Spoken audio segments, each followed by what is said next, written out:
Welcome to a new season in our lives. We are on a mission to demolish the arguments that have kept us from taking our next step towards true Christian authenticity. Are you ready to tear down those self-protective masks that are holding you back in life, in business, in relationships? It's about mindset, but more specifically, learning to keep our minds set on Christ regardless of circumstance.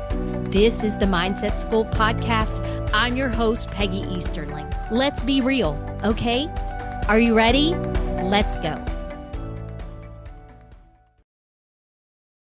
Hey guys, I am so excited because I met Dr. Alex Bokszczanin, and she is an amazing woman. We had just a connection when we met online, and I am thrilled that we get to hear her story today, and she's going to share some great things with us. So, Dr. Alex, thank you so much for being here today. I'm so excited to hear from you.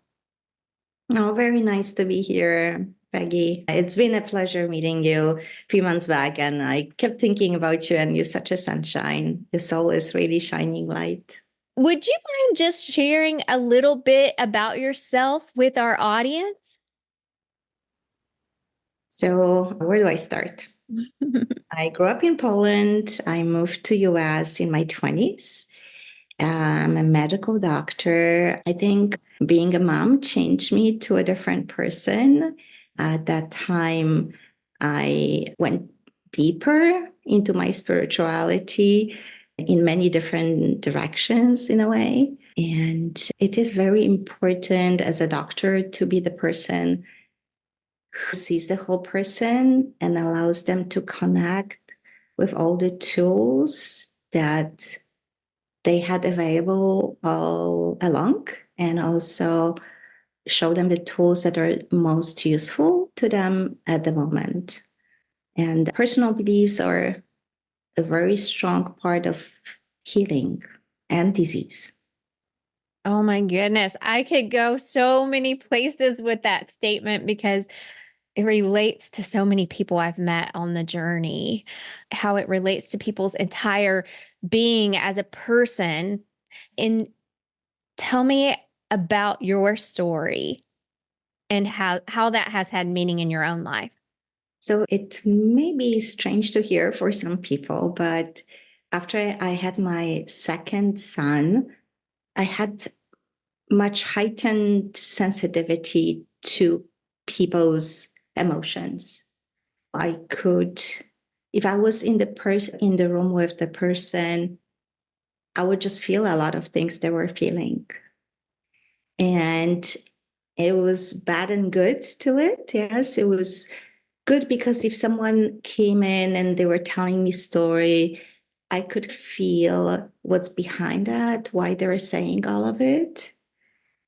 But I also had to learn, how to tune it down. Yes, in case I got too overwhelmed in somebody else's emotions, because in order to help them, and we learn it in coaching school. Yes, we learn it to not to get into, we call it not to get into the pool with the client. Yes, that we are the most helpful when we allow them to process their thoughts or emotions, keeping the space safe, but really staying as this open-hearted but independent bystander. That's the only way we can safely lead them, yes, through everything that is important to them in the moment. Once we go into their space to feel everything they feel, we may become overwhelmed, and it's almost like not able to save someone's life who's drowning, since we will be drowning with them. So I had to learn some of the defenses. I think everyone can relate to it. We meet a dear friend and we open the hearts to them. And at some point, we are just both overwhelmed. And what the friend really needs, needs this person who is actually on dry land, who can give the helping hand. I'm so curious because I want to kind of take a step back. So you realized this, you said after you had your second child. Is that correct? And in that time, were you noticing it? Like, are you a private practice physician and you were noticing it in clinic, or where was that coming up? I work for a big corporation and practice there. But yes, I would feel it the most there because I think in personal relationship, we do feel it, but we also have more open hearts to the other person in a way, like we expect their energy being certain way and tune into it. But if you see a new person every 30 minutes, then you notice the changes, yes, so easily. We did meet through Brooke Castillo's life coach school training.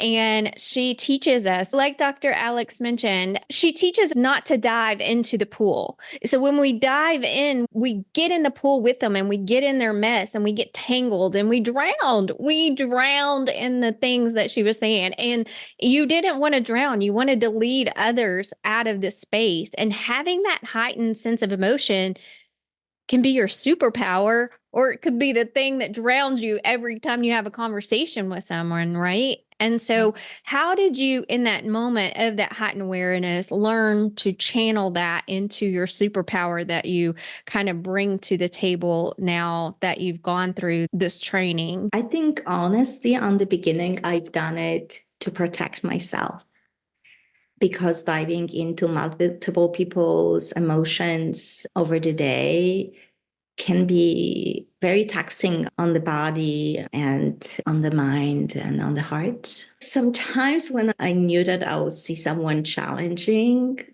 I would just say, angels, come in with me. And it always went well when I went to the exam room to see the patient. Something shifted and it was easy. So I think people learn they learn different techniques. Sometimes they have to, especially women, they need to learn some boundaries. So there is this, I'm not going to give all the facts, but in general, women physicians are known to spend more time with the patients, take more time after work to finish up with things related to patients. And they also burn out more easily, especially that most of them still are the moms and soccer moms or whatever is needed. I think for all the females, since we naturally open the heart to the other person, knowing where do we put the boundary for ourselves and also knowing where we put the boundary for the other.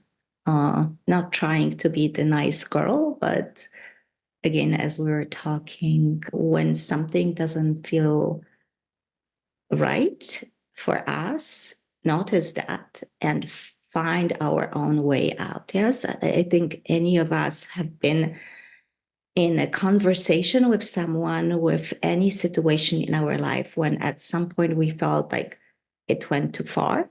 I don't feel good anymore. I suddenly feel drained. And when we're already there, unless we already know what are our ways out, may be hard to come up with the one because the state of mind is already overwhelmed.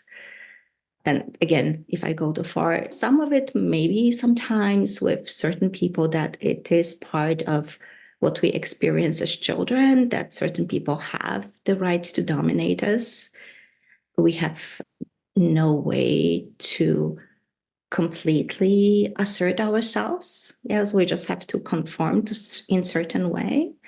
I think we try to teach different techniques and people come up with different techniques that may work for them.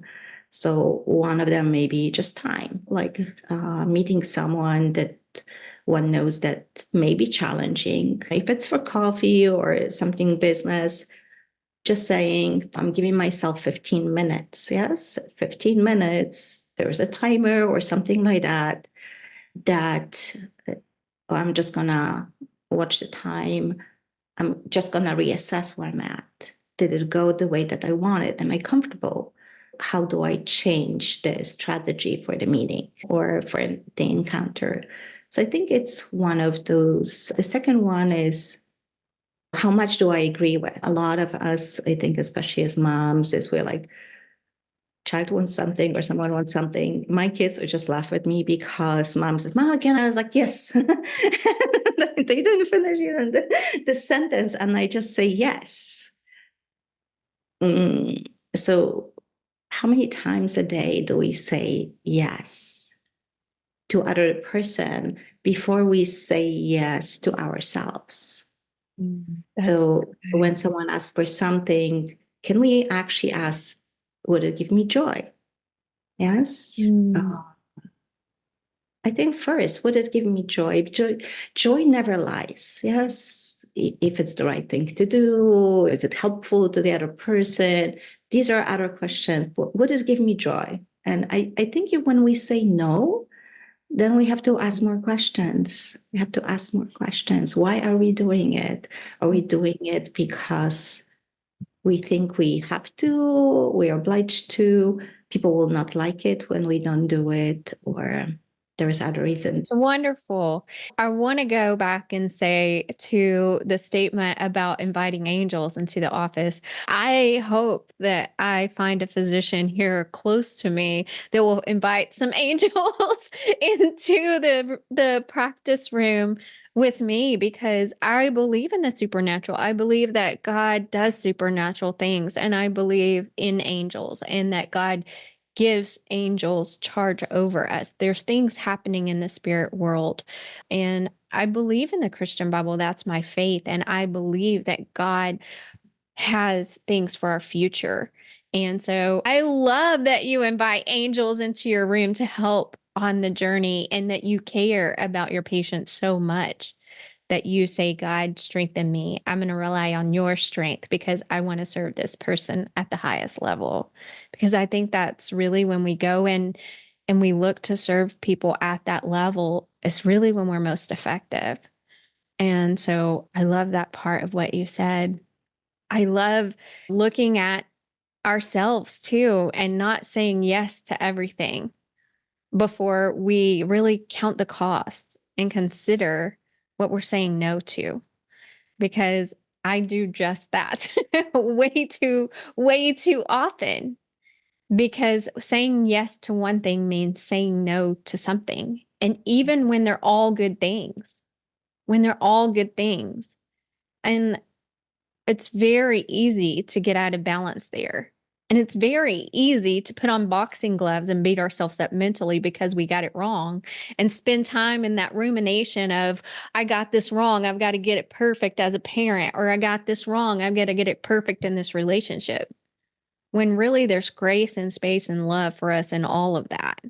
And putting on those boxing gloves and beating ourselves up puts us in this spiral of rumination, of buffering that we never belong in. And thank you for such great insights.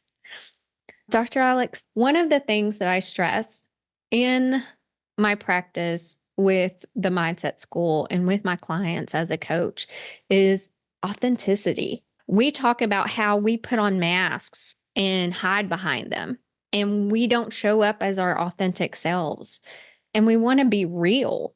And part of that is just what we were talking about. But was there ever a time in your life or in your practice that you would sharing with us today that you wanted to show up in a certain way? And I hear what you said about boundaries, but having boundaries and showing up in your practice with a client with some boundaries is a little different than what I'm talking about. I'm talking about like living a life of not being real to yourself and suppressing all the negativity and needing to get across all of that stuff to get back on the positive 50-50 side of life and let life be that 50-50 balance of emotion, rather than being so weighty on the negative side and inauthentic. Is there a space there that you wouldn't mind sharing some of your experience with us today? Okay. I am the traditional medicine doctor working for a big company. which also slightly changes, I think, sometimes how we can function, because we're still told that we have to represent a bigger picture. And I believe in many healing modalities.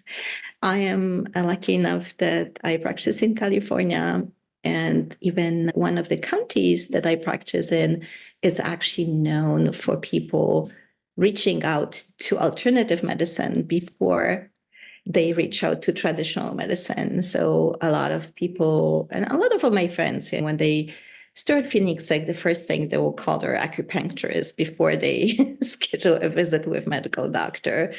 And only after a few sessions, even if the symptoms persist, they will actually go for a regular evaluation. So for me, since I knew a lot of alternative modalities and there is like a dance, I think it's easy for me to meet with a person who wants to know about all the types of treatment available for them, because I can definitely meet them there and I don't ever find it strange. But sometimes, at what point do I add the other knowledge to the patients that I see in the office? If they want me to be this very objective doctor, at what point then I mention that it may be related to stress on the job, that they don't feel offended. Yes, that they feel really seen, that I'm not trying to diminish their symptoms. What I often see, I'm an allergist, so I often see it's called chronic hives. It's a very annoying disease because people itch and they're covered in rashes, and it can last from days, weeks to months and years. And there's a lot of daily medications that people take, and we try to basically suppress the symptoms. But if we don't find a good reason for it, sometimes it is like an inner frustration. So not everyone wants to hear when they come very uncomfortable to see a doctor. It's like, what about you not agreeing with your life at this point being a core reason behind what's happening with you? But I had people listen to it as a possibility, actually with relief. Usually men are more objective about things. I apologize if I seem biased here. And I had men changing jobs based on the conversation when we had. And of course, it's after ruling out all the other possibilities. Yes, we start with that. And the hype's going away. So I think, yeah, there is a fine dance of being authentic, because I'm also meeting the belief of the other person. You sound like you're very sensitive to your clients and really want to treat and figure out the root of what's going on. Can I share vulnerably a little piece of my story with a physician? So I did have childhood trauma and experienced severe health repercussions because I held so much negative emotion in until my 40s. And I went to see a medical doctor. In doing that, I'd been on a journey trying to get a solution to my health and my asthma. And I didn't want to just take medication for the rest of my life without what's really going on behind all of this that's causing my problems. And I would see some allergists, and I really called it a specialist tour because I feel like I went to so many different specialists, and I would take the facts back to my primary doctor.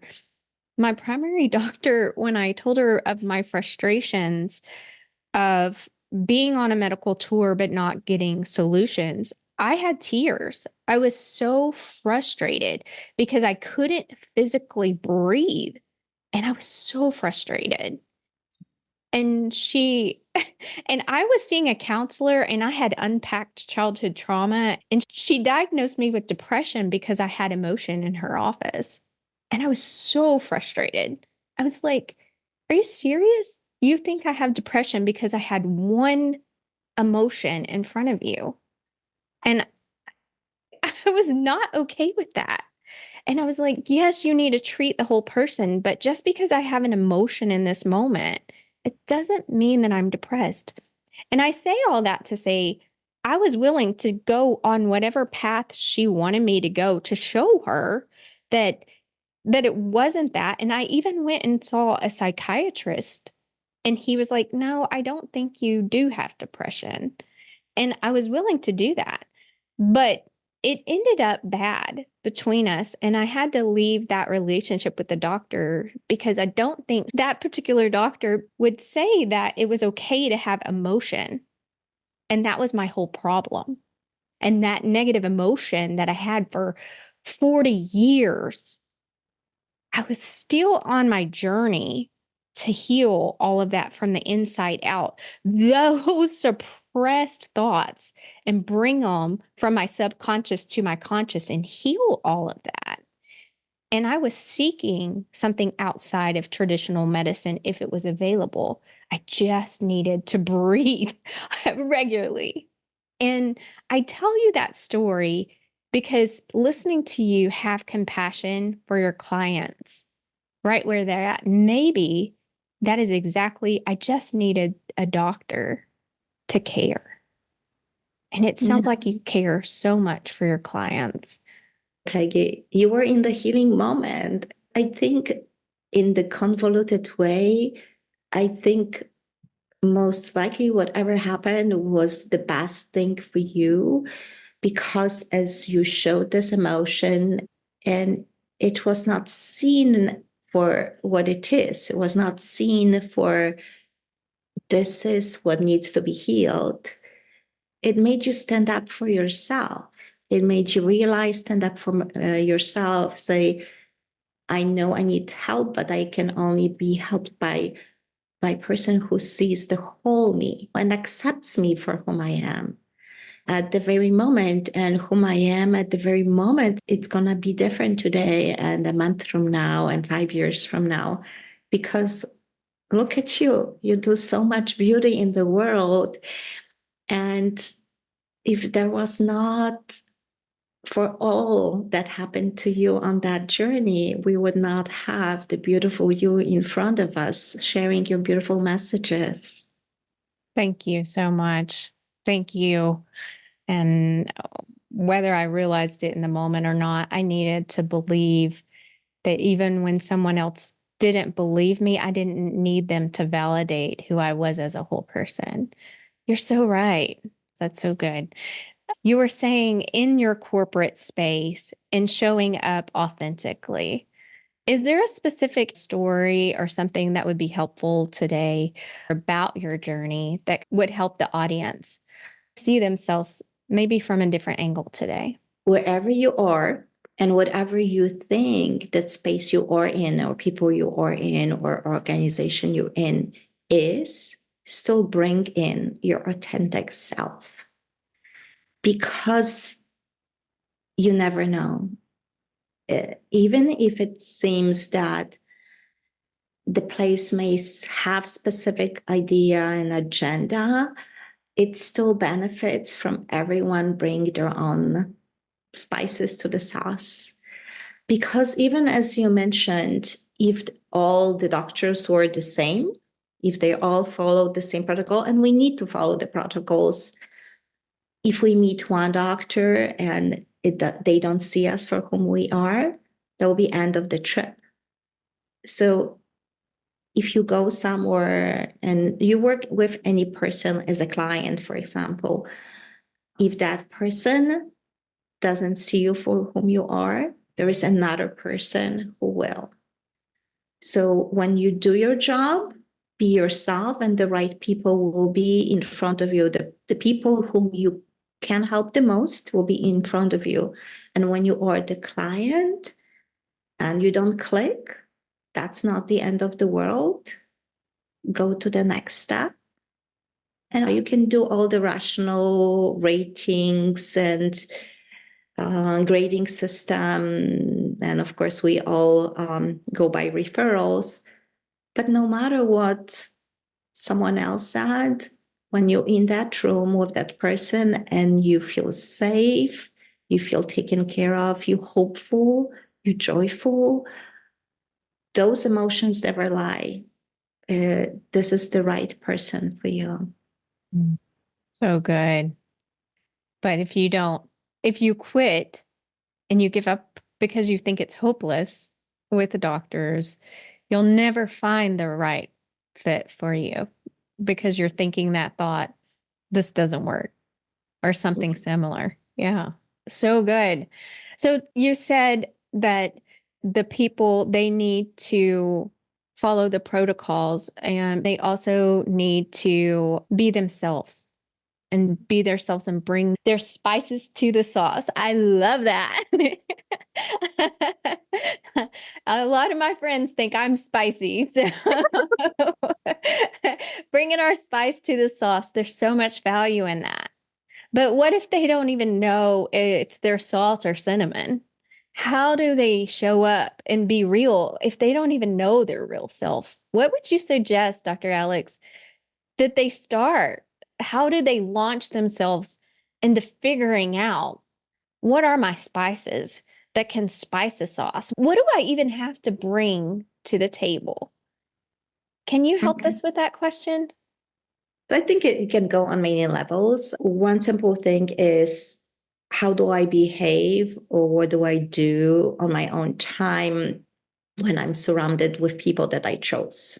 So if, I don't know, if someone loves to throw parties, to prepare and organize, then be that person at your work. Be that person who says, what about potluck? Can we get together? Bring that skill there. Because no matter where you are at your job or what is your function, this is the skill that you have that many other people just don't naturally have. They get overwhelmed with pre-planning and it just goes easily for you. The other way, if going deeper, if someone feels like maybe they lost part of themselves, think about what you were doing, like what you were really fascinated by, what you enjoy when you were a child. And start doing it again. So if you really like to draw, start drawing. Go for art class, but first just draw by yourself. If you go for art class, go for art class where the teacher is there to guide you your own way, not that you have to learn the systems. And I actually have a wonderful art teacher. I worked full time and I had two little kids and I asked for one afternoon off, and the afternoon off I was given was the afternoon when they had their art class. And I said, I'm not just going to use my afternoon off that I work so hard to get to just drop them and pick them up. So I decided to join the class. So I was doing the art with my kids. And by the way, the bear there is one of my paintings. I have many paintings in my That's room. beautiful. You guys are listening. There's a beautiful hand painted bear on her wall, and it's so detailed. You can see his face and his body. Oh my gosh, look at the detail. Oh, wow. That is stunning. I'm going to use this example because I think it's a good one. So I went to a room with kids. And the teacher was amazing. Her name is Sherry Chikamian. And if anyone wants to check her paintings, she does beautiful paintings that show the soul of a woman in many different ways. But as she was teaching us, she said, "Oh, you can actually paint or draw anything. Yes, you just take this picture and you divide it in multiple squares. And you don't worry about the whole picture. You just work on your square." So I think it's such a good analogy to life. Whatever is the big project that we have, if we can just, on the beginning, divide it into squares and not worry, it just work on this one square on that very specific day, we'll get to the whole picture without having the whole picture. And what was also beautiful, and like we often talk about beginner's mind, having beginner's mind. So for me as adult, being in the room where I think my younger son maybe was 4 or 5 at that time. So school age kids, maybe some teenagers, and like really no judgment. The kids coming, oh, what are you doing? Oh, I like that. It's like just so much support. And the teacher is there for all of us, available. It's not always hovering over us saying, that's how you do it. She's just there checking once in a while to see if we need help, maybe suggesting little things. And so I think it's also a beautiful way to parent. It's also a beautiful way to be a boss, beautiful way to be a counselor, doctor, accountant, whoever we are, that we serve clients. Beautiful way to be a coach too. And so I started with those little drawings, and I'm gonna show Peggy some of my paintings. Do you want to see them? I would love to see them. I'm gonna show you. So this is like, I'm gonna show this one. So I made many, but like this one I made for healing purposes. So I actually painted it for it to be able to heal. I know it's kind of crazy, so we can cut it out later. Yeah, whatever we do in our primary life and whatever we pick as our outer expression, make it shine. Don't add to your extracurricular activities one more thing that drains you. If it's New Year's and you decided to exercise because it's good for you, and you're trying to go to the gym, and every time you come back you have to there are many ways to make it with friends and easier. But if you loved always ballroom dancing, just sign up for that. If you love hiking, join the hiking group. Whatever you decide to do it the way that makes you feel lighter, good, yourself. Love that. And the beautiful thing is, that's what makes this world so beautiful. Each of us walking in those gifts that we bring into the world, one box at a time, and then finding the joy in the small things. That, yeah, we need some movement and exercise in our life, but it doesn't have to be a grind to do that thing that we want to commit to. We can use our time with intention and enjoy every piece of it. Such good advice.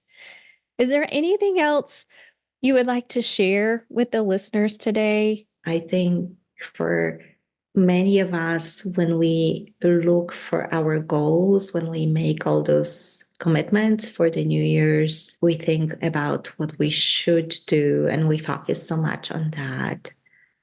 And it is often helpful to look back and give ourselves appreciation for what we have already done. So not only focus on how many things are to be done, the beautiful families we created, the wonderful kids we have, the meals we made, the loving surrounding that we created, the obstacles we have overcome, education we got, whatever it is. And if we look in the future, sometimes it's good to remind ourselves about certain leaps that we made already.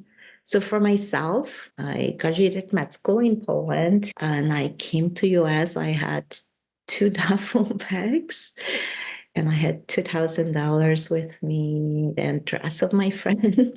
And that was all I had. And I lived in different places in US, and everywhere I could make it my home. And so I think open heart opens many doors. So whoever feels today that they would like to invite something new to your life, look how you had done it before everything was settled the way it is now.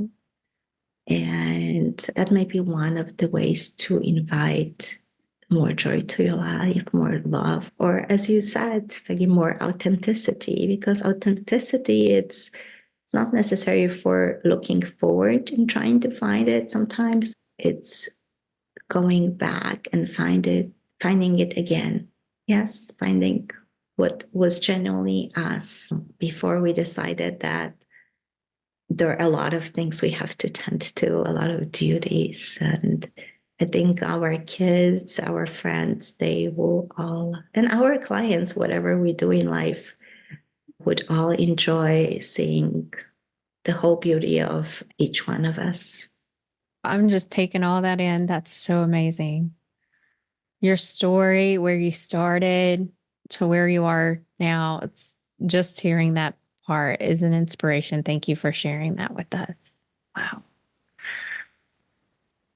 I love this. Now you're coaching. Tell me a little bit about that and what you desire to bring to the world as a coach and through a coaching experience.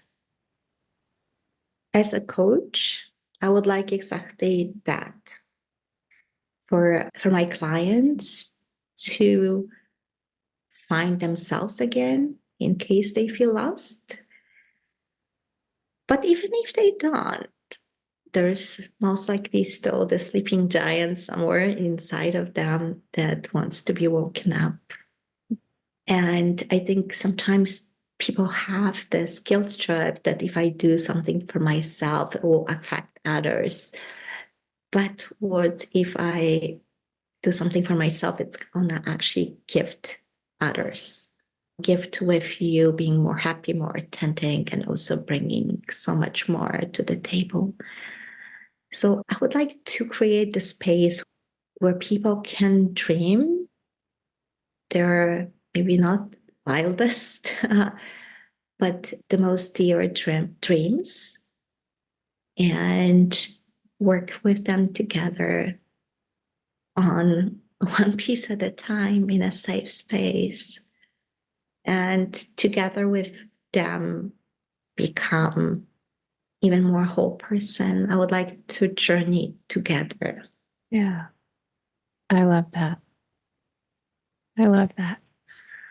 Dr. Alex, thank you so much for sharing so much beauty with us today. Your story's inspirational, and hearing your heart, just hearing the kindness and the desire of your heart to be a light to this world, it's very evident that you desire to bring good to the world. So thank you for being you. And thank you for sharing that with us today. If someone heard this and they want to reach out to you because they love what you offer and what you bring to the world and they want to connect, how can they get a hold of you? How can they, I say that like such a Texan, how can they get a hold of you? How can they reach out to you? They can find me on Instagram or Facebook. I think that's the easiest way. On Facebook, it's Ola, O-L-A, Alex, A-L-E-X. My last name, Bokszczanin, Bokszczanin. Or they can go directly to Instagram. I have two Instagrams, Coach Alex, and I have also Instagram, ola.alex.b.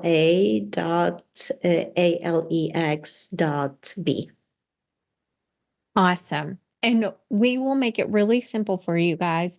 And I'll have the link in the show notes. So make sure you reach out to Dr. Alex. Let her know you appreciate her sharing her story with us today. And if you would like to connect for some coaching, reach out to her. I love supporting other coaches on their journey. And I love the light and the positive momentum and movement that coaches are bringing to the world. So thank you from the bottom of my heart for sharing your story with us today. We appreciate you. Thank you. Thank you so much, Peggy. Thank you for being that space where people can meet and share.